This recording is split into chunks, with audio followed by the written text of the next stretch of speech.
Marceau, le soir. Avec Marceau. Radio X. L'enquêteur du paranormal, Christian Page, est avec nous. Il a décidé de faire relâche hier. Il s'est dit, oh non, moi je vis. Je m'en vais prendre une petite bouteille de vin au Buonanotte à Montréal. Christian Page, salut! Salut Yannick. Comme quoi, écoute, c'est à toutes les générations. Je t'écoutais parler là, tantôt là, sur les gens qui... le nombre d'heures. Là, oui.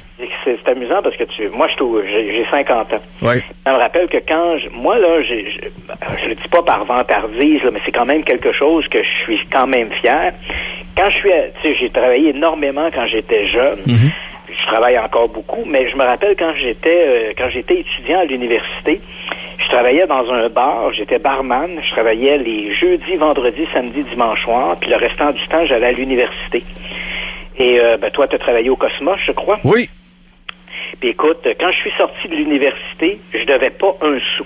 Ah, ben tu vois, moi, même si je faisais beaucoup d'argent comme serveur, puis même si je payais toutes mes affaires à l'école, je suis sorti de l'université, puis j'avais des dettes d'études. Des dettes, ouais, c'est ça. C'est ce qui est très malheureux. Tu sais, souvent, les jeunes sortent de l'université, puis ils ont déjà plusieurs milliers de dollars de dettes accumulées, tu sais. Mais je suis retourné au Dagobert, Christian, pour Maurice, puis je leur ai redemandé mon argent, puis ils ont dit, non, ça marche pas de même, t'as tout bu.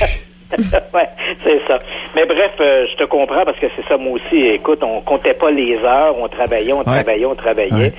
Puis mais j'imagine que, tu sais, on voit ça de même, mais c'est sûr que des gens de cette jeune génération, là, je lisais, il y avait quelques auditeurs qui t'ont écrit, des jeunes dans la vingtaine, qui eux aussi ne comptent pas leurs heures au travail. Je pense que c'est le propre de tout un chacun de déterminer quels sont ses besoins, puis aussi, en même temps, il y a comme à quoi tu aspires dans la vie, tu sais. Parce que j'ai des gens de ma génération, puis tu l'as mentionné, hein, j'ai des gens de ma génération qui, eux, calculent, ils se disent, moi, si je travaille 25 heures semaine, j'en ai assez pour payer mes petites affaires, puis c'est ça. Mais ils vont pas plus loin que ça. C'est donc, ils ont pas, ils sont tout le temps en train, comme on dit l'expression, tout le temps en train de tirer le diable par la queue. Ils n'ont jamais de surplus pour faire des sorties, faire des voyages, rien. Puis améliorer leur sort, tu sais, c'est à un moment donné, c'est une question d'ambition, là, tu sais, ils se maintiennent là, ils survivent, puis ils sont bien contents comme ça. Ben, tant mieux pour eux, tu sais. Exact. Hey, dans la chronique de l'enquêteur du paranormal, on parle un petit peu d'aviation. On parle du vol MH370. Voilà, et je pense que les gens n'ont pas oublié cette histoire-là parce que ça demeure à ce jour le plus grand mystère de l'histoire de l'aviation. Hein, je rappelle les faits là, pour les gens qui auraient un peu oublié ce qui s'est passé. On parle ici du MH370. C'est un Boeing 777 de la Malaysian Airlines. Il est disparu le 8 mars 2014 avec 239 personnes à bord. On se rappelle un peu les circonstances du vol. L'appareil a décollé en soirée de Kuala Lumpur en Indonésie. Il se dirigeait vers Pékin. Et là, à partir de là, très rapidement, les choses sont allées de mal en pis. Les transpondeurs de l'appareil ont été coupés. Les transpondeurs, c'est ce qui envoie le signal à la tour de contrôle et qui dit, parce que les gens ont l'impression souvent que le radar détecte les objets qui volent. Dans les aéroports, ce n'est pas tout à fait ça. C'est pas tout à fait comme ça que ça fonctionne. Dans les aéroports, on utilise ce que l'on appelle des radars secondaires. Et les radars secondaires, ce qu'ils reçoivent, en fait, ils placent sur un écran des informations qui leur sont transmises par les balises de vol des avions. Donc, la balise dans l'avion envoie un message qui lui dit « Je suis tel numéro de vol, je me trouve à telle altitude, je vole à telle ou telle vitesse, je maintiens tel ou tel cap. » Donc, on envoie de l'information télémétrique et cette information télémétrique, elle est retransmise sur l'écran radar. Donc, c'est un peu comme artificiel, si je puis dire. Donc, immédiatement après le vol, après le départ de l'appareil, quelqu'un à bord, on suppose le pilote ou le copilote, a volontairement coupé la prise du transpondeur. Donc, l'appareil a cessé de transmettre de l'information. Il est donc disparu de l'écran radar. On sait qu'il a changé de trajectoire et puis on perd le contact avec l'appareil. Il n'y a pas eu de message de détresse, rien. On sait qu'il a simplement changé de cap et puis l'appareil est disparu. À ce moment-là, après la disparition de l'appareil, pendant 1046 jours précisément, plusieurs pays, incluant, bien sûr, l'Indonésie, l'Australie, les Américains ont participé à d'immenses recherches. On a patrouillé à peu près un secteur qui correspond à 120 000 kilomètres carrés. Des recherches qui ont coûté, au bas mot, 200 millions de dollars. Et on a absolument rien retrouvé. L'appareil est disparu dans des circonstances tout à fait nébuleuses.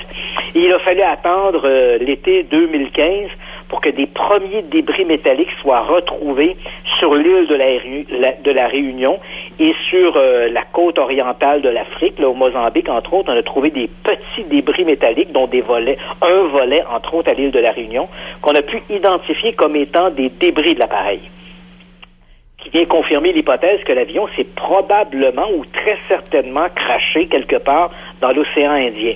Mais dans quelles circonstances, comment ça s'est fait, ça reste un peu mystérieux. On sait que le gouvernement de Malaisie avait émis un rapport et qui disait que, à leur avis, il y avait eu une décompression rapide dans l'appareil qui avait entraîné la mort des passagers et des pilotes. Mais qui a déclenché, le rapport le dit pas nommément, mais on comprend bien que cette décompression ne pu se faire que de manière volontaire. Mais qui a déclenché ça? Ça reste une énigme. Et pourquoi je rappelle ces circonstances? C'est parce que maintenant, en début de semaine, il y a une compagnie américaine, Ocean Infinity, qui se spécialise dans la cartographie sous-marine, qui ont décidé de reprendre les recherches. Parce qu'il faut le dire, les recherches ont été abandonnées. On n'a pas retrouvé l'appareil. Les quelques débris ont été rejetés, comme je l'ai mentionné, sur les côtes de l'Afrique.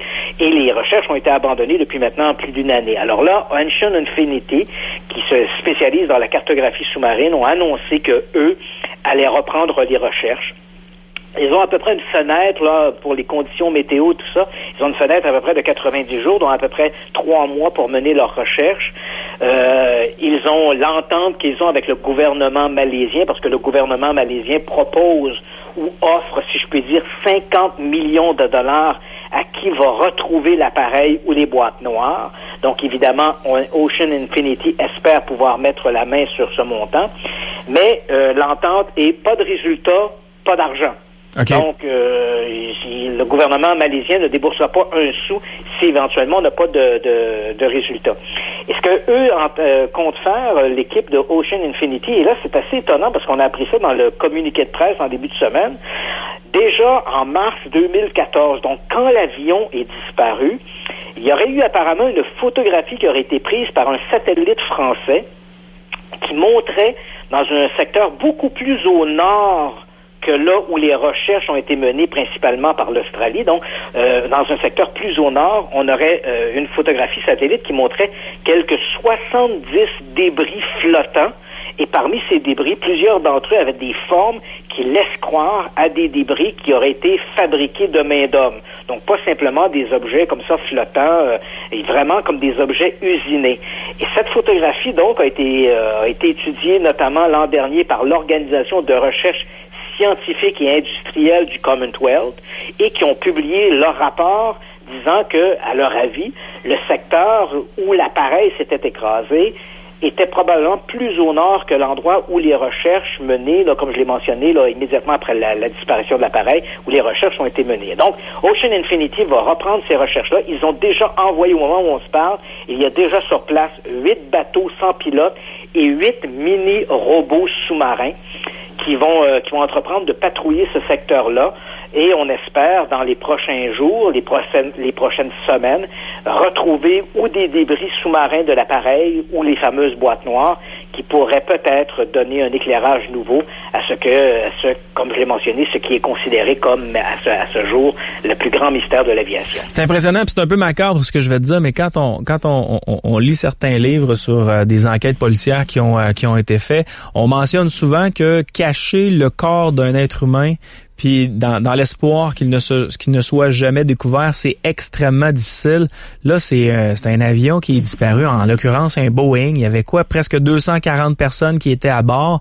Oui. J'étais persuadé qu'il y avait au moins 1 ou 2, 3 satellites espions qui suivaient à peu près tous les mouvements qu'il pouvait y avoir en ce qui a trait à l'aviation dans le monde. Et avec ça, je me dis, s'il n'y a pas aucun pays qui a dit, nous, on sait il est où, il est à tel endroit. Ça veut dire qu'il y en a pas de satellite espion. Ça se peut qu'il y a des zones qui soient non couvertes pour ce qui est dans l'aviation. Ça m'a surpris beaucoup, Christian. Ouais, c'est vrai que c'est pour ça que c'est un grand mystère, hein. Pas de transpondeur. On sait que parce que l'appareil, l'avion lui-même, même lorsque les transpondeurs sont arrêtés, il y a quand même une émission électromagnétique qui est envoyée par l'appareil parce qu'il y a les équipements à bord. Et c'est grâce à ces signaux radio, ces transmissions électromagnétiques, cette signature, devrais-je dire, plutôt électromagnétique, qui a permis à des satellites de détecter en fait la trajectoire qu'a suivi l'avion une fois ces transpondeurs coupés. Mais c'est vrai qu'on n'a pas plus d'informations. Tu sais, d'ailleurs, c'est tellement mystérieux, cette histoire du MH370, cette histoire-là a été récupérée par les tenants du complot. Parce que, il y a bien sûr l'hypothèse que l'appareil n'est pas là où il s'est écrasé. On n'a pas cherché dans la bonne région. Donc, il y a toutes ces hypothèses-là qui relèvent d'une spéculation, mais qui est basée sur des données aéronautiques. Et puis, il y a la spéculation des théoriciens du complot qui dit cet appareil-là ne s'est jamais écrasé en mer. Il faut savoir que dans l'océan Indien, il y a une île mystérieuse. En fait, on sait comme ça, pour reprendre un titre d'un roman de Jules Verne, il y a une île mystérieuse qui s'appelle l'île de Diego Garcia. Et l'île de Diego Garcia, elle a ceci de particulier. C'est une propriété du gouvernement britannique, mais sur l'île, il n'y a à peu près qu'un seul résident, et ce résident-là, c'est la CIA et la NSA. Oh. Et il y a là des installations ultra top secrètes. Donc, tu comprends, c'est isolé du reste du monde, dans l'océan Indien. Si les gens qui nous écoutent veulent taper dans leur moteur de recherche, Google Maps et autres, taper Diego Garcia, vous allez voir, il y a des installations là, des pistes d'atterrissage, et à peu près l'unique locataire à cet endroit-là, c'est la CIA et la NSA. Et c'est là que se trouve le cœur de l'opération Échelon. Qu'est-ce que c'est que cette opération Échelon? On en a beaucoup entendu parler par Edward Snowden. C'est cette façon dont les services de renseignement américains espionnent les communications. Donc, ce programme d'espionnage des communications, autant les miennes que les tiennes, que celles de magistrats, de politiciens, de rois, peu importe, et bien sûr de terroristes, parce que l'idée de cette surveillance des communications, c'est ce qui avait d'ailleurs un peu éclaboussé Snowden, parce que quand Snowden avait déclaré ça en disant le gouvernement nous espionne, il espionne tout le monde, le président Obama avait dit oui, mais c'est pour des raisons de sécurité nationale, donc il avait essayé de tempérer la chose. Mais c'est vrai que sous l'égide ou sous le couvert de la sécurité nationale, on peut faire beaucoup de choses. Et ce programme-là, donc de la NSA, conjointement NSA-CIA, c'est le programme Échelon, et le cœur même d'Échelon est situé sur l'île de Diego Garcia. Donc, certains soutiennent que l'avion de la Malaysian Airlines aurait été détourné pour des raisons mystérieuses sur l'île de Diego Garcia, et on se serait emparé de l'appareil, on se serait emparé des passagers, bref, peu importe quel est le sort que l'on a réservé aux passagers. Est-ce qu'il y avait des personnes à bord? Parce que là, évidemment, certains ont souligné qu'il y avait à bord de l'appareil 2 ou 3 physiciens de haut niveau, des spécialistes de communication. Donc, on fouille dans le CV des passagers pour essayer de trouver des éléments qui permettraient de justifier ce détournement d'appareils volontaire par les services de renseignement américains. C'est une théorie, c'est une hypothèse qui, à mon avis, ne tient pas la route, mais ça ne serait pas la première fois que des théoriciens du complot élaborent sur, finalement, des constructions qui sont bâties sur le sable. Est-ce que c'était pas dans cet avion-là que les théoriciens du complot avaient mentionné qu'il y avait des scientifiques de renom qui auraient qui travaillaient sur un remède, je sais pas moi, pour le cancer ou encore le remède du sida? Est-ce que c'est dans cet avion-là, oui? C'est en plein ça. Okay. Donc, on avait à peu près, quand on regarde dans la liste des passagers, sur les 239 passagers, il y avait tout près d'une 50aine de passagers qui travaillaient dans des domaines de haut niveau, que ce soit des domaines, soit dans le pharmaceutique, des domaines de la physique, dans la technologie. Bref, et à travers ces 50 passagers impliqués dans des domaines de recherche haut niveau, évidemment, tu vas toujours justifier une raison pour expliquer pourquoi les services de renseignement auraient détourné l'appareil. On n'aura pas le remède pour le cancer. Non, c'est ça. Donc, tant pis pour nous. Mais tant mieux pour ceux qui vivent sur l'île de Diego Garcia. Il n'y aura plus de décès de cancer sur l'île de Diego Garcia. Tu veux nous parler d'un sondage sur les fameux adeptes des théories du complot? Et puisqu'on en parle justement de ces théories du complot, et ça, c'est un sondage qui, je l'avoue, est très inquiétant. Et c'est un sondage qui a été, c'est une étude en fait qui a été publiée par l'IFOP, c'est l'Institut français d'opinion publique, et elle révèle un peu la position des Français par rapport aux théories du complot. Et bien sûr, on mentionne ici que ce sont les Français, mais quand même, c'est une culture occidentale. Hein? On est quand même assez proche de la culture des Français, des Britanniques ou des Américains. On parle ici de grande culture occidentale avec des services de renseignement, des médias mainstream, comme on peut dire, donc des médias professionnels d'information.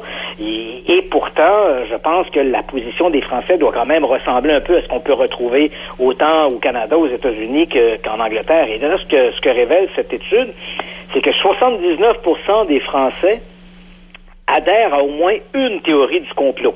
Donc, et quand on parle de théorie du complot, on s'entend bien, on parle des super théories du complot, parce qu'on s'entend, là, de toi à moi, des complots, il y en a toujours eu dans l'histoire. Hein? Ouais.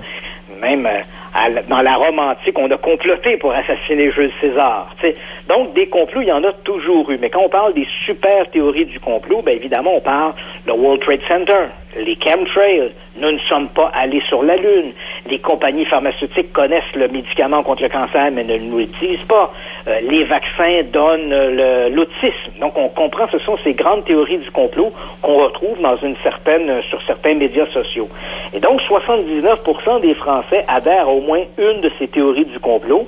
34% des Français adhèrent à au moins 4 théories du complot. 13% des Français adhèrent à au moins 7 théories du complot. 55% des Français, par exemple, croient que le ministère de la Santé et de l'Industrie pharmaceutique sont de connivence pour dissimuler la dangerosité des vaccins. On en a parlé. Ouais. Et et tout ça, je rappelle que c'est date de 1998, à une époque où un journal, un périodique médical, le Lancet, avait publié une étude d'un certain Andrew Wakefield qui a été complètement discrédité et qui disait que le vaccin contre la rougeole, les oreillons et la rubéole, le ROR, donnait l'autisme. Et là, on sait que c'est tout à fait faux. Et pourtant, ça continue d'être véhiculé. 54% des Français croient que la CIA est impliquée dans l'assassinat de JFK.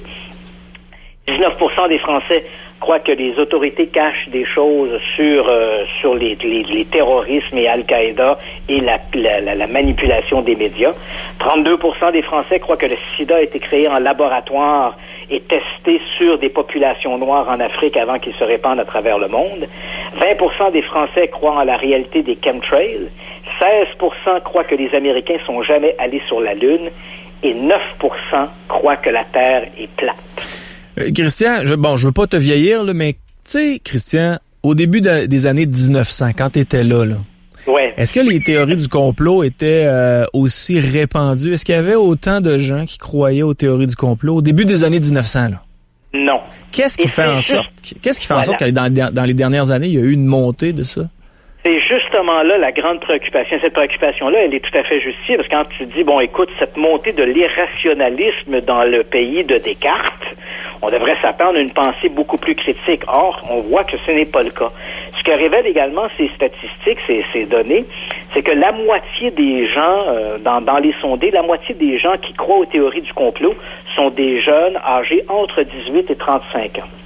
Et là, évidemment, on pourrait se lancer dans de grandes théories sociales, mais ce qui semble ressortir, c'est d'abord, il y a le dénominateur commun de ces populations jeunes âgées entre 18 et 35 ans. Le dénominateur commun, c'est que pour eux, l'une des premières sources d'information, c'est l'Internet. Or, sur l'Internet, malheureusement, le pire côtoie le meilleur. Et il y a aussi une sorte on véhicule l'idée que, comment je pourrais dire, l'Internet a démocratisé l'opinion. C'est-à-dire qu'autrefois, et je sais, juste avant que j'entre en ondes, je t'ai entendu dire, mon opinion vaut celle des autres. Or, ça, faut faire attention, parce que c'est pas vrai. Mon opinion ne vaut pas celle de tout le monde. Mon opinion à moi de Christian Page sur le cancer n'a pas la même valeur que l'opinion d'un oncologue. C'est vrai. Et c'est un peu ça qu'a démocratisé l'Internet, le web, les médias sociaux. Je me rappelle, Umberto Eco, le penseur et auteur italien, avait dit, et là je ne le citerai pas mot à mot, mais il avait dit, lorsqu'on lui avait posé la question à propos des médias sociaux, il avait dit, vous savez, les gens autrefois disaient des bêtises, mais ils les disaient dans des bars, puis on les faisait taire avant que ça ait le temps de faire du mal ailleurs en société. Maintenant, ces gens-là, grâce aux médias sociaux, ont les mêmes droits de parole qu'un prix Nobel. Les médias sociaux, c'est devenu l'invasion des imbéciles. Et c'est exactement ce qui se produit. N'importe qui chez soi peut véhiculer son opinion, quelle qu'elle soit, et les jeunes, en particulier, vont sur Internet, s'alimentent sur Internet. Et quelle différence y a-t-il entre, comment ces gens-là peuvent-ils faire la différence entre un fake news, une vraie news, une information qui est galvaudée par des communautés de théoriciens du complot versus des informations qui ont été validées ou confirmées par des journalistes compétents. Tu sais que il y a la semaine dernière, Emmanuel Macron, le président français, a annoncé qu'il allait essayer de légiférer, de passer une loi contre les fake news. C'est devenu une véritable plaie. Ouais. Et il faut absolument faire quelque chose là-dessus. Et on le voit dans les communautés, on s'alimente et on va sur Internet et tout le monde donne leur opinion, puis on a l'impression que toutes les opinions se valent et on adhère à ça. Et c'est quand même, c'est tout à fait effrayant. Moi, j'avoue que je suis terrifié à cette idée-là. Je me dis, mais mon Dieu, qu'est-ce qui se passe? Comment 9% de gens dans une population éduquée en France, un pays occidental, on parle quand même ici là, de quelques... Tu sais, je dis les Français, là, mettons, on a 10% de la population qui croit ça, de quoi 50, 60 millions de Français. Tu dis, écoute, c'est quand même 5 à 6 millions de Français qui croient que la Terre est plate. C'est incroyable. C'est incroyable. Tu sais, les fake news, Christian, puis je pense que j'en avais déjà parlé avec toi. Il y a des gens qui me parlent de ça puis que ça leur fait peur puis ça peut changer l'opinion des gens à long terme et tout ça, mais avant je m'en foutais parce que je voyais, exemple, le Journal de Montréal, tu dois connaître très bien. Absolument. Et le Journal de Montréal, à un moment donné, avait fait une fake news et c'était une femme sur le front page du Journal de Montréal. C'était une femme qui sortait de la baie de Beauport et le grand titre, c'était « Elle va se baigner à la baie de Beauport et tombe enceinte ». OK, ouais. 95% des gens vont dire, c'est donc ben niaiseux cette histoire-là. Ils vont voir que c'est bel et bien écrit le Journal de Montréal. Sauf que moi, j'ai vu sur mon Facebook, tu vas dire, c'est ton Facebook, c'est toi qui choisis les gens dessus. Moi, j'ai vu quelqu'un qui a envoyé cet article-là à une autre fille d'à peu près son âge, puis elle a dit, on va essayer d'éviter cet emplacement-là cet été si tu le veux bien. Ouais. Quand même incroyable. Je veux dire, voyons, on réfléchit pas. Voilà. Et ça, c'est comment est-ce qu'on arrive à ne plus avoir ce sens critique de l'information. Et je suis assez d'accord parce que il m'arrive souvent de faire des présentations devant des groupes d'étudiants dans des cégeps et tout ça, et des écoles secondaires. Et ce que j'ai compris de la mécanique, c'est qu'il faut pas essayer de forcer la vérité en la rentrant avec un marteau. Là. Tu sais, là, t'arrives pas avec une masse puis frapper ses étudiants et dire hey, la vérité, c'est que la Terre est ronde. Ce qu'il faut développer chez les jeunes, c'est le mécanisme de la pensée critique, ce qu'ils n'ont pas. C'est-à-dire, OK, l'information, là, la Terre est plate. Qui dit ça? D'où vient l'information? Est-ce que ça a été validé? Parce qu'il faut bien s'entendre, à partir du moment où tu es en présence d'un théoricien du complot, un type qui est un mordu de ses croyances, tu n'arriveras pas à le faire changer d'idée. Hein, c'est une fuite continuellement en avant. C'est le billet de validation. Hein, tu dis, oui, mais bon, les hommes ne sont pas allés sur la Lune. La Lune, pourtant, on a des photos qui ont été prises par des satellites étrangers, hein, Inde, la Chine, la Russie. Des photographies, par exemple, prises ces dernières années avec des appareils tellement... avec un optique tellement de qualité, 100 fois meilleur que ce qu'on avait sur l'émission Apollo. Et on voit les sites d'atterrissage des missions Apollo. On voit le premier étage du LEM. On voit les Jeeps laissés sur la Lune par les missions Apollo 15, 16 et 17. On voit même les empreintes laissées par les astronautes. Et quand tu dis, ben là, on a des photographies qui nous montrent les sites d'atterrissage, ils vont te répondre, ben ouais, parce que ces photos-là sont truquées. La NASA nous cache tout. Ouais, mais ces photos-là ont été prises par des satellites, par exemple, indiens ou des satellites russes.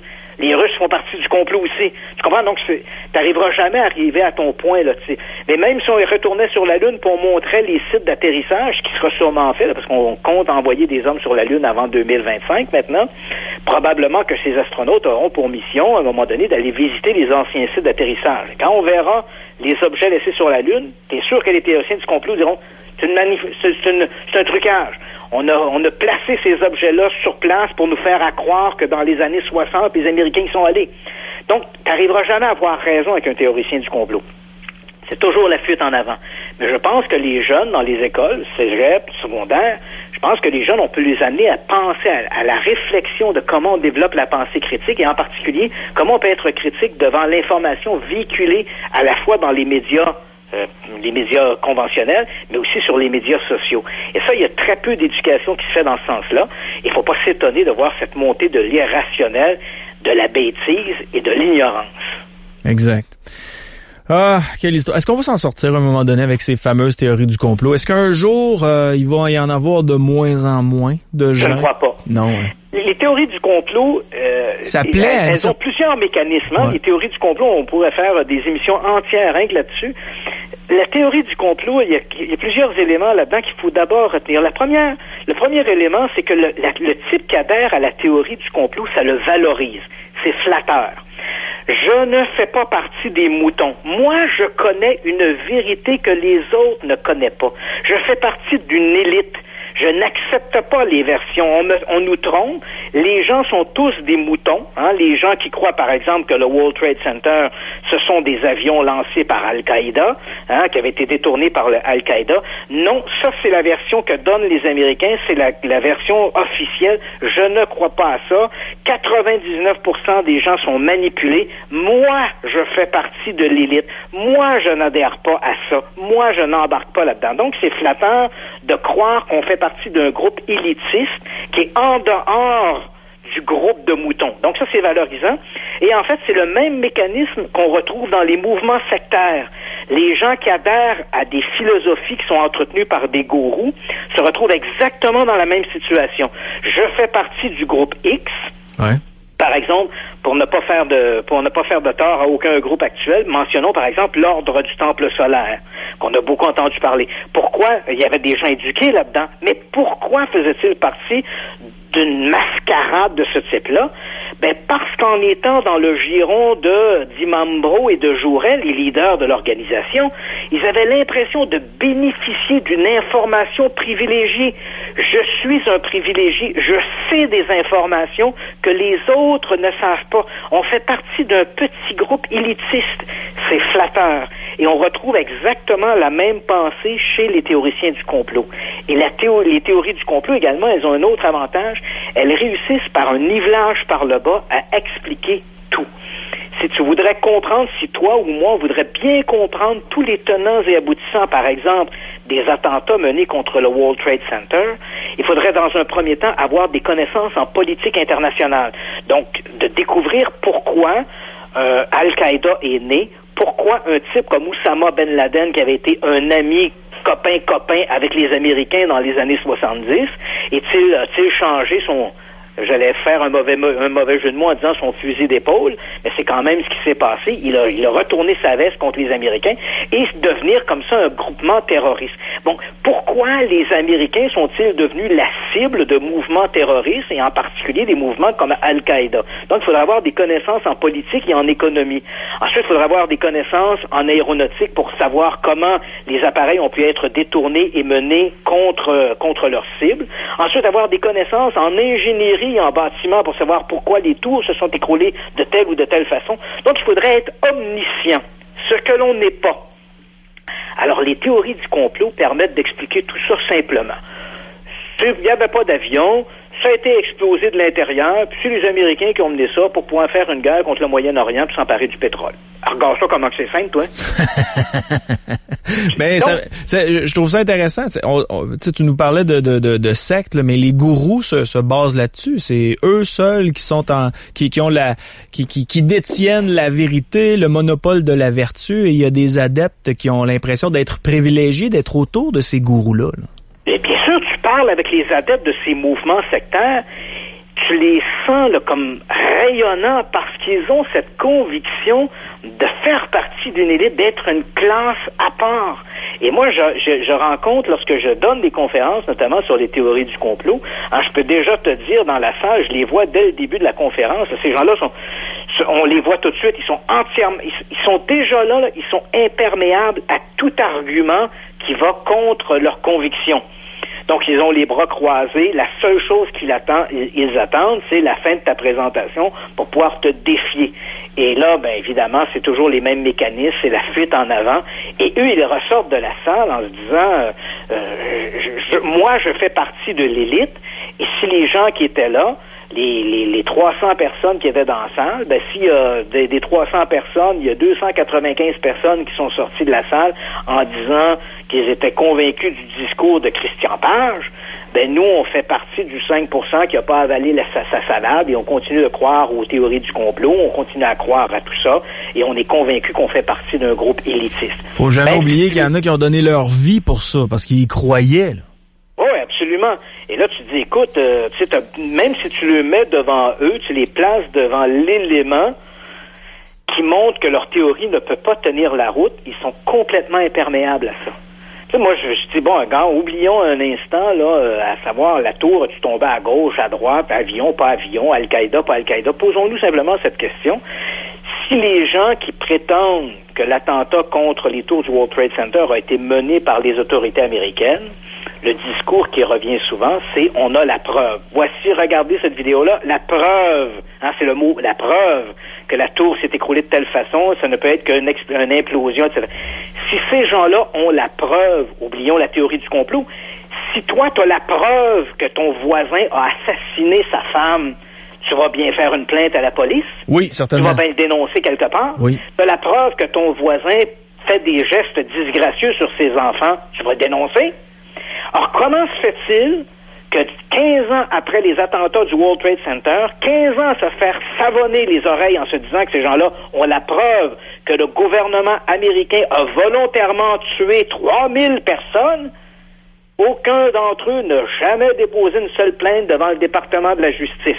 Alors, ils vont te répondre, ouais, mais le département de la justice fait partie du complot. Ben, déposer une plainte devant le tribunal international de la Haye, ça s'est jamais fait. Pourquoi? Ben non, le tribunal de la Haye fait également partie du complot. Le monde entier est un complot. Le nouvel ordre mondial, Christian. Ouais, c'est le nouvel ordre mondial et les reptiliens. On fait un petit retour sur cette fameuse kick 84-62-85-2 dont tout le monde se souvient. Bien sûr, avec un nom aussi exotique. Donc, on rappelle un peu ce qui s'est passé avec cette histoire-là. On est en 2015. On a une astronome attachée à l'Université d'État de la Louisiane, une dénommée Tabetha Boyadjian, qui observe cette fameuse étoile. C'est une étoile qui est située à 1200 années-lumière de la Terre. C'est une étoile qui a à peu près 50% plus de volume que notre propre Soleil. Et ce que cet astronome découvre, c'est que l'étoile perd de sa luminosité, mais de manière irrégulière. Et ça, c'est assez surprenant parce que quand on regarde les étoiles, je ne veux pas donner un cours d'astronomie, là, mais comment on découvre, on sait maintenant qu'on a à peu près 3000 exoplanètes qui ont été découvertes. Ce n'est jamais par observation directe. On n'observe pas la planète. Ce que l'on observe, on observe l'étoile et on s'aperçoit, par exemple, je fais un raccourci, là. Imaginons, on a une étoile et tous les 6 mois, il y a une perte de luminosité qui dure 6 mois. Puis après ça s'arrête. On suppose qu'on a une planète qui tourne autour, qui prend une année. Donc, une année, il y a le 6 mois qu'elle est derrière l'étoile et l'autre 6 mois est devant l'étoile, oui. Qui explique la diminution de sa luminosité. Et en fonction de cette diminution de luminosité, on suppose que la planète doit être à telle grosseur ou à telle distance. Donc, c'est à peu près comme ça que ça fonctionne. Donc, c'est pas une observation directe, c'est une observation sur la diminution de la luminosité de l'étoile. Donc, dans le cas de notre étoile qui nous intéresse, KIC 84-62-852, elle avait cette diminution de luminosité, mais de manière irrégulière. Donc, c'est pas une planète qui passe devant, c'est quoi?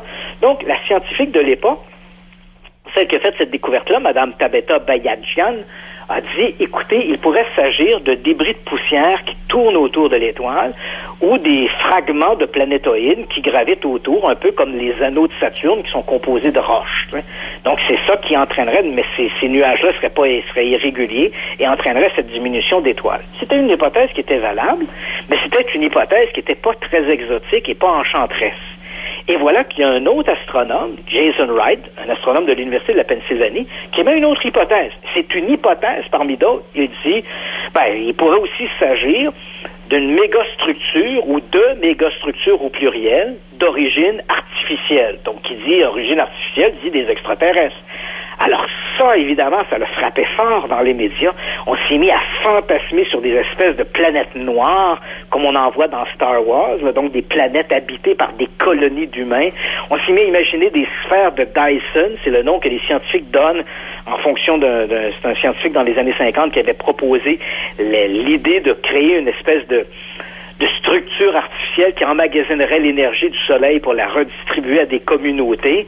Donc, on imagine toutes sortes de structures, de fantasmes sortis tout droit de la science-fiction pour essayer d'imaginer cette étoile entourée de ces structures. Et quand on avait parlé de cette étoile-là, si je me trompe pas, c'était dans le Journal de Montréal et le Journal de Québec, on s'était forcé très fort pour refaire une méga structure extraterrestre autour d'une planète. Là. L'image était très, très claire. Puis, au départ, je regardais ça, je dis, voyons, qu'est-ce que c'est ça?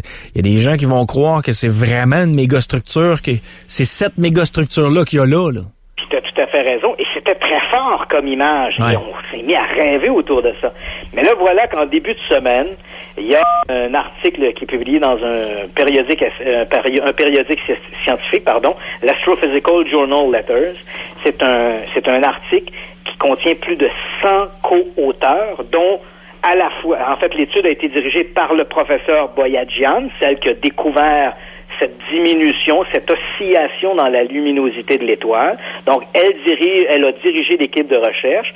Parmi les 100 co-auteurs, il y a le même Jason Wright qui avait proposé comme hypothèse une structure extraterrestre. Et cet article vient mettre un point final à la controverse. Madame Boyadjian avait raison.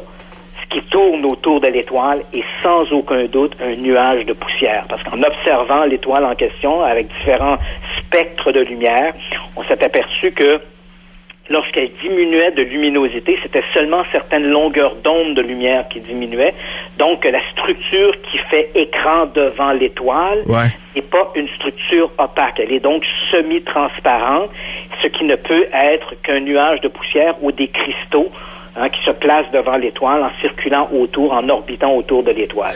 Donc, l'idée d'une structure artificielle a été mise au rencard et à moins d'une découverte qui viendrait contredire cette étude, je pense que l'histoire de Kik 84 62 852 doit être un peu oubliée. Donc, on n'est pas en présence ici d'une étoile noire comme dans Star Wars, mais simplement d'une anomalie. Il faut quand même dire que cette étoile avait été baptisée par les médias l'étoile la plus mystérieuse de l'univers. Ah ouais. Puis maintenant, Christian, qu'on sait que c'est juste un nuage de poussière, je sais pas si cette nouvelle-là va prendre autant d'ampleur, puis on va se concentrer à défaire cette fameuse structure extraterrestre qu'on avait faite autour d'une planète, puis on va nous mentionner réellement la vérité, là, avec autant d'exposure, là. Je ne crois pas, mais par contre, il y a quand même un élément qui est intéressant de savoir. Toute cette publicité qui a tourné autour de cette idée qu'on avait une méga structure extraterrestre, ça a soulevé un tel intérêt que quand il est arrivé le moment de mener cette étude plus approfondie sur l'étoile en question, le professeur Boyadjian n'a eu aucune difficulté dans des campagnes de financement social d'obtenir les 100 000 $ nécessaires à faire l'étude. Il y avait un tel engouement, on voulait savoir. Et on voulait savoir parce qu'on avait envie d'entendre parler de cette structure extraterrestre. Donc, quand on a lancé l'idée d'une campagne de financement pour pousser plus loin l'étude, évidemment, il y a eu des donateurs. On parle de quelque chose comme plus de 200 donateurs qui ont donné des sous pour mener à bien plus de 1000 donateurs qui ont donné des sous pour mener à bien cette étude. Et tout ça à cause de l'intérêt soulevé par les médias avec cette histoire de mégastructure extraterrestre. Aurions-nous fait une découverte très intéressante sur Mars? Écoute, on reste dans le domaine de l'univers. Quand on regarde, au moment où on se parle, il y a 2 robots qui sont sur Mars. Donc, on peut dire qu'on a une planète habitée par des robots, uniquement par des robots, la planète Mars. Il y a 2 robots qui nous envoient des images, en fait, presque au quotidien. Les robots Curiosity, qui est là depuis le mois d'août 2012, et Opportunity, qui est là depuis 2004. Donc, on a ces 2 petits robots. L'un est à peu près gros comme un gros ordinateur de maison, et l'autre, il est à peu près gros comme une petite voiture. Donc, les 2 robots se déplacent et prennent des photos, transmettent ça, envoient des données télémétriques aux scientifiques du JPL Center en Californie, le Jet Propulsing Laboratory et la NASA, donc, qui conjointement travaillent à colliger les données transmises par ces robots. Et voilà que sur l'un de ces robots, le robot Curiosity, celui qui est gros à peu près comme une petite voiture, il y a un bras articulé, et au bout de ce bras articulé, il y a une sorte de lentille avec des appareils qui permettent de faire une étude géologique. Et là, elle a transmis une image qui, pour le moins, est surprenante. On voit un rocher martien, donc de couleur rouge. Là, on a tous vu des images du sol de Mars. Et sur ce rocher, essayons d'imaginer, je vais te donner une image un peu. Imagine-toi des espèces de crottes au fromage grisâtres. Donc, on a comme 6 ou 7 de ces crottes de fromage grisâtres sur notre roche rouge de Mars. Et c'est fait très atypique. Et en fait, ça ressemble étrangement à des fossiles, comme on en a trouvé sur Terre, qui dateraient, par exemple, de l'époque du Cambrien. On parle de 100 millions d'années ou quelque chose comme ça, 100 milliards d'années. Donc, on se dit, c'est quand même surprenant. Et là, on commence à se poser la question, est-ce que ces structures observées sur ce rocher martien pourraient être des traces fossiles d'une ancienne vie martienne?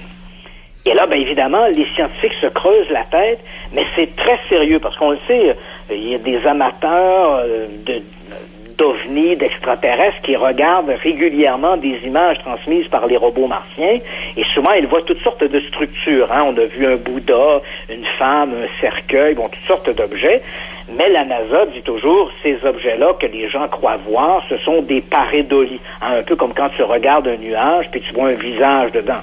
Le visage n'est pas réellement là, c'est ton cerveau qui fait cette association. Donc, la NASA dit les images que les gens voient, ces fameuses structures qu'ils devinent sur des photos prises depuis Mars, ce sont des images qu'ils imaginent. Ces structures-là n'existent pas réellement. Mais là, dans le cas de ces fameuses crottes au fromage grisâtres, la NASA elle-même confirme qu'il ne s'agit pas d'une anomalie, un artefact apparu sur la photo, c'est bel et bien là, c'est très curieux, et effectivement, on s'interroge sur la nature de ces formes, et si elles devaient se révéler être des traces fossiles d'une ancienne vie martienne, bien évidemment, ce serait sans aucun doute la plus grande découverte scientifique de tous les temps, parce qu'on aurait la preuve que la vie a pu se développer ailleurs, dans d'autres environnements que l'environnement terrestre, parce que même, on a l'impression aujourd'hui que c'est comme un acquis, que la vie doit exister, pulluler partout dans l'univers, mais est-il bon de rappeler qu'on n'en a jamais eu la preuve en dehors de la Terre. La seule vie que l'on connaisse, que l'on n'a jamais observée, c'est la vie sur Terre, même si on spécule beaucoup sur la vie ailleurs dans l'univers. Alors là, peut-être que ces traces fossiles sur ce fameux rocher pourraient être une trace qui montrerait qu'il y a eu de la vie sur la planète rouge. Là, tu me parles de 2 robots qu'il y a sur Mars. Oui. Je sais qu'il y a eu des quelques petits robots sur la Lune aussi. Qu'est-ce qui fait en sorte qu'on va pas voir d'autres planètes? En fait, faut quand même savoir que les autres planètes, quand on parle de planètes, on parle de planètes telluriques, des planètes sur lesquelles on peut se poser. Donc, dans notre propre système solaire, on a Mercure, Vénus, la Terre et Mars, sur lesquels tu peux te poser. Bon, Pluton, on l'oublie parce que ce n'est même plus une planète. Là. Jupiter? Non, là, c'est là. Jupiter, Saturne, Uranus et Neptune sont des planètes gazeuses. Donc, ce sont des planètes qui n'ont pas de surface solide. Donc, si tu envoies un robot là-dedans, il va rentrer dans une grosse boule de gaz, puis il va finir par la pression à se faire écraser et il va être détruit. Tout simplement. On a déjà envoyé une sonde sur Vénus. Les Russes ont envoyé des sondes sur Vénus qui nous ont transmis pendant une courte période de temps des images de la surface. Ce sont les sondes Venera. Mais je te rappelle que sur Vénus, il fait 450 degrés centigrades et quand il pleut de l'acide sulfurique. Tu comprends? Donc, les sondes n'ont pas fonctionné très longtemps. Donc, on a vu des images de la surface de Vénus À ma connaissance, je peux me tromper, mais je ne crois pas qu'on ait jamais envoyé une sonde sur Mercure. On a des bonnes photos, on a eu des sondes autour de Mercure qui ont photographié la surface de la planète, mais je ne crois pas qu'on a fait atterrir une sonde sur Mercure, qui d'ailleurs ressemble étrangement à la Lune. Hein. C'est un corps solide rempli de cratères. Bon, Mars, on connaît l'exploration qui se fait de manière constante depuis... en fait, on a envoyé des premières sondes sur Mars dans les années 70, les sondes Viking, et ensuite, il a fallu attendre les années 90, mais là, depuis les années 90, il y a eu une succession de sondes qui ont été envoyées sur la planète rouge. Et maintenant, les programmes les plus ambitieux parlent d'envoyer des sondes sur des lunes de Jupiter ou sur des lunes de Saturne, parce que certaines d'entre elles sont très prometteuses pour y cacher des formes de vie. On pense notamment, et on en a déjà parlé à l'émission, sur Encelade, qui est une des lunes de Saturne, et où on a observé, par exemple, des explosions de geysers d'eau chaude. Donc, la Lune en question est couverte d'une couche de glace, mais à travers des craquelures qui se fait à la surface, on a vu des geysers expulser de l'eau chaude. Et s'il y a de l'eau chaude sous la surface de glace, d'Encelade, ben évidemment, cette eau chaude pourrait contenir des formes de vie, parce que c'est l'un des éléments essentiels à l'apparition de la vie, c'est d'avoir de l'eau à l'état liquide. Donc, il y a Europa, qui est une lune de Jupiter, qui présente également des caractéristiques propres, en tout cas très favorables à l'apparition de vie. Elle aussi, elle est couverte de glace, mais on suppose qu'elle a des océans sous sa couche de glace. Donc, ce sont des lieux prometteurs pour peut-être avoir des formes de vie. C'est ce qui intéresse beaucoup les scientifiques, cette idée de trouver des formes de vie extraterrestres. Mais il faut savoir que les distances sont astronomiques. Les coûts de telles missions, c'est faramineux. Il faut pas faire de jeu de mots, mais c'est des coûts astronomiques. Et évidemment, c'est toujours le danger d'envoyer, pas vraiment un danger, mais c'est toujours le défi d'envoyer une sonde qui va mettre des années à se rendre à destination, des sondes qui vont coûter des milliards de dollars. Donc évidemment, il faut des investissements majeurs pour arriver à des projets, pour mettre en place des projets comme ceux-là. En terminant, on a un astronaute qui est un des 12 hommes à avoir marché sur la Lune qui nous a quittés. Ouais, ben écoute, mentionnons-le, prenons au moins une minute pour le mentionner. C'est le décès de John Young, décédé le 6 janvier dernier. C'était vraiment pratiquement une espèce de surhomme. Il y a des gens qui ont eu des carrières tout à fait extraordinaires. John Young est l'un d'entre eux. Il est décédé, il avait 87 ans. Il a été l'un, comme tu l'as mentionné, un des 12 hommes à marcher sur la Lune. En fait, il a été le 9e à poser son pied sur la Lune. Il a fait partie de la mission Apollo 16 avec son collègue Charles Duke. Donc, ils se sont posés sur la Lune. Il est le seul homme à avoir fait 2 fois le voyage de la Terre à la Lune, hein, parce que il avait déjà participé à la mission Apollo 10, qui était une grande répétition de l'atterrissage de la mission Apollo 11. Donc, le vaisseau Apollo 10 s'est mis en orbite autour de la Lune. On a largué un LEM lunaire. Le LEM est descendu jusqu'à 15 km de la surface lunaire avant de remonter, d'aller rejoindre le module de commande. Donc, avoir voulu le John Young à ce moment-là sur Apollo 10, dans un cas de force majeure où, par volonté, les astronautes auraient pu allunir. Mais ça faisait pas partie de la mission. Donc, il a fait ce voyage-là d'abord sur Apollo 10, ensuite, comme je l'ai mentionné, sur Apollo 16.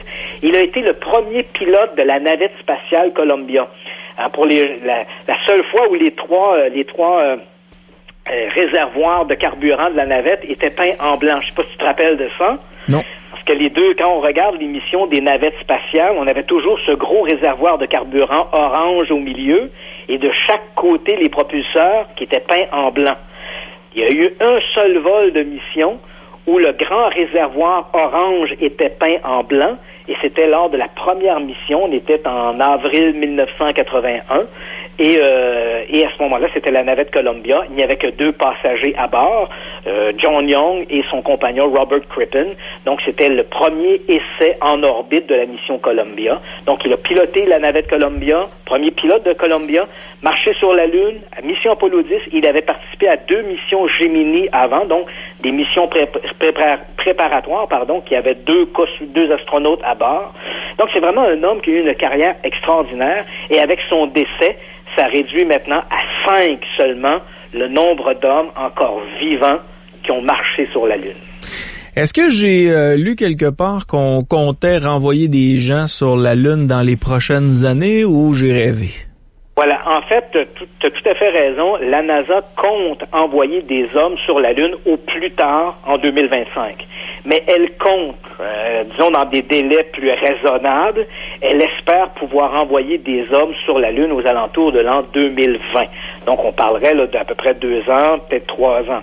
Mais au plus tard, d'ici 2025. Mais dans la course, il faut se le dire, il y a d'autres joueurs, et notamment SpaceX, qui est dirigé par Elon Musk, le créateur de la voiture, la Tesla, oui, et qui dirige donc cette compagnie d'aérospatiale SpaceX qu'on a entendu parler ces derniers jours parce qu'ils ont tenté de mettre en orbite un satellite militaire. Et finalement, l'opération a été un échec, mais on n'en sait pas beaucoup plus. Mais il semble que le propulseur de SpaceX ne soit pas en cause. Et Elon Musk et d'autres joueurs dans l'industrie privée souhaitent eux aussi envoyer des hommes sur la Lune au cours des prochaines années, donc d'ici 2025. Donc la NASA ne serait pas le seul joueur à remettre des hommes sur la Lune.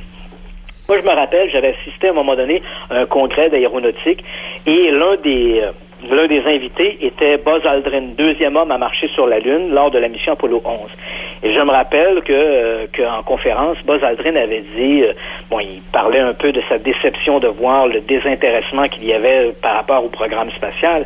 Mais Buzz Aldrin avait dit quelque chose et évidemment, la mort de John Young m'a rappelé ceci. Aldrin avait dit, un jour je ne serais pas surpris qu'un jour vienne le moment où il n'y aura plus personne sur Terre pour pouvoir se vanter d'avoir été sur la Lune. Et c'est vrai que maintenant, avec seulement 5 des astronautes des missions Apollo qui ont marché sur la Lune, ces hommes-là sont tous âgés de plus de 80 ans. Donc, on s'imagine que si la NASA n'envoie pas, ou la NASA ou l'industrie privée n'envoie pas sur la Lune prochainement des hommes, en effet, ce que pensait Buzz Aldrin pourrait bien se révéler une réalité. À un moment donné, on risque de se retrouver avec plus personne sur Terre pour dire « je suis allé sur la Lune ». Ouais. Et dans le cas où on le fait vraiment, qu'on envoie des astronautes sur la Lune, tout ça filmé avec, des GoPro HD comme LP nous le dit actuellement sur le live, ça va être de toute beauté à voir, avec les nouvelles technologies qu'on a, là. Absolument. On se rappelle, les photographies prises sur la Lune sont très, très jolies. Oui. Quand on les regarde, elles sont d'une limpidité remarquable. Il faut savoir que les astronautes avaient sur le devant de leur combinaison des caméras Hasselblad 500. Donc, des caméras de très, très haute qualité. Donc, les images sont tout à fait extraordinaires. Mais les transmissions que l'on avait depuis la Lune étaient plutôt coussi-coussa. On regardait ça, c'était des images avec beaucoup de parasites, beaucoup de grains. C'était pas de très haute qualité. Mais là, on peut s'imaginer avec les nouvelles technologies que le débarquement des hommes sur la Lune pourrait se faire avec des transmissions de très, très haute qualité, comme si on y était. Là, on peut anticiper ça en se disant que ça va être vraiment une expérience à vivre. Parce que j'imagine que tu étais devant ton téléviseur quand Félix Baumgartner s'est jeté de l'espace sur la Terre. Absolument. Les images qui nous ont été transmises ont été d'une beauté incroyable. C'est à couper le souffle. Ouais. Et je me rappelle, quand j'étais gamin, évidemment, on se rend pas compte du moment de l'histoire, mais je me rappelle, j'avais 6 ans à l'époque, je suis né en 1963, j'avais 6 ans à l'époque, j'étais chez mes grands-parents quand Neil Armstrong a débarqué sur la Lune en juillet 69, et mon grand-père est venu me chercher dans ma chambre à coucher. Je dormais, parce que le débarquement de l'homme s'est fait heure de Montréal, il était à peu près 10 heures le soir, je me rappelle bien. Il est venu me chercher, écoute, tu sais, les yeux rougis, on te sort de ton sommeil, tu tiens ton nounours, tu t'assois dans le salon, et là, mon grand-père me dit, regarde bien là, parce que tu vas te rappeler de ça toute ta vie. Ce que tu vas voir là, c'est un moment de l'histoire. Et je me rappelle ces images en noir et blanc où on voyait une sorte de bibendum blanc qui descendait l'échelle du Lemme et la fameuse phrase « Un petit pas pour l'humanité, un petit pas pour un homme, un bond de géant pour l'humanité ». Et l'émission était commentée et animée par le professeur Jacques Lebrun. Les gens les plus vieux se rappelleront sûrement de ce personnage qui était vraiment c'était notre savant du Québec, Monsieur Omniscient, Jacques Lebrun. Et c'est lui qui animait cette émission, et je me suis toujours rappelé de ça. Et c'est sûr qu'à 6 ans, tu réalises pas que tu assistes à un moment de l'histoire. Mais je dois t'avouer qu'aujourd'hui, je me rappelle ces événements, et même si les images étaient très, très discutables parce que on voyait pas grand-chose, je suis content d'avoir assisté existait à ce moment de l'histoire. Peut-être qu'on aura le droit encore de voir ce type d'image-là comme toi, tu les as vécues quand t'étais très jeune. Christian, ça a été un plaisir. On invite les gens à aller faire un tour sur ta page christianpage.ca. Il y a des gens qui me demandent si tu reviens faire des conférences à Québec dans la prochaine année. Oui, absolument. Je devrais en faire peut-être 2 ou 3. Ça a été tellement bien la dernière que j'ai fait que je compte en faire peut-être 2 ou 3 ce printemps à Québec, à l'Université Laval, dont l'une sera justement les dossiers secrets de la NASA. On tiendra nos auditeurs au courant. Un gros merci. Ça m'a fait plaisir. Bonne fin de journée. christianpage.ca, c'est l'enquêteur du paranormal. Il est avec nous normalement à chaque mercredi, exceptionnellement ce jeudi, parce qu'il y avait un petit empêchement hier. On va faire une courte pause, il est 21h03 pour nous joindre en studio. C'est le live à radiox.com. Ça fonctionne par texto, bien entendu. 418-670-9098, 1-877-440-2464, c'est la ligne sans frais. On revient. Marceau, le soir. Radio X.